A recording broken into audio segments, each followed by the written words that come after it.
मेरा नाम है अंकित प्रचारिया, स्वास्थ्य अकेडमी दमोह से।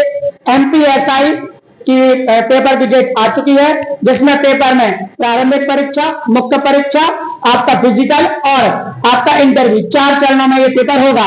देखिए, तो प्रारंभिक परीक्षा के बारे में भावना आपको बताएंगे, बताइए भावना प्रारंभिक पेपर के बारे में। हाँ, प्रारंभिक परीक्षा जो है ये 2 घंटे की होगी और इसमें टोटल 100 क्वेश्चन होंगे और इसमें नेगेटिव मार्किंग नहीं है।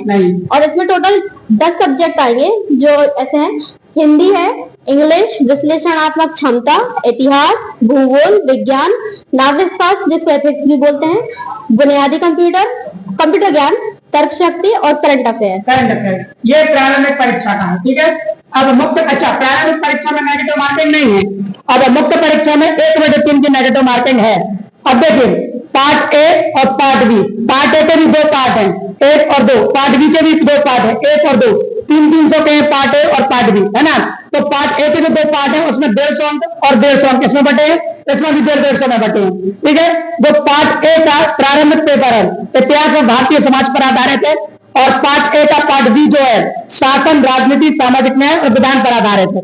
पार्ट बी में जो 150 अंकों का करंट अफेयर, प्रौद्योगिकी, आर्थिक विकास, पर्यावरण और आंतरिक सुरक्षा, और पार्ट बी में जो है इसमें 150 अंकों का है, इसमें आएगी गणित आपकी, ठीक है।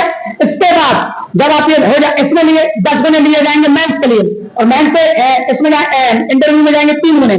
फिजिकल आपका 100 नंबर का होगा, जिसमें 800 मीटर दौड़ में 40 अंक, लंबी कूद में 3 और गोला फेंक में इसके नंबर दिए जाएंगे आपको, ठीक है। इसके 100 अंक हैं, तो टोटल कितने होगा? 3 तो 600 और ये 100 700 और 50 का आपका इंटरव्यू, तो होगा 750, ठीक है। तो प्रारंभिक परीक्षा 9 जनवरी से होगी, इसमें ये सब्जेक्ट है। Thank you.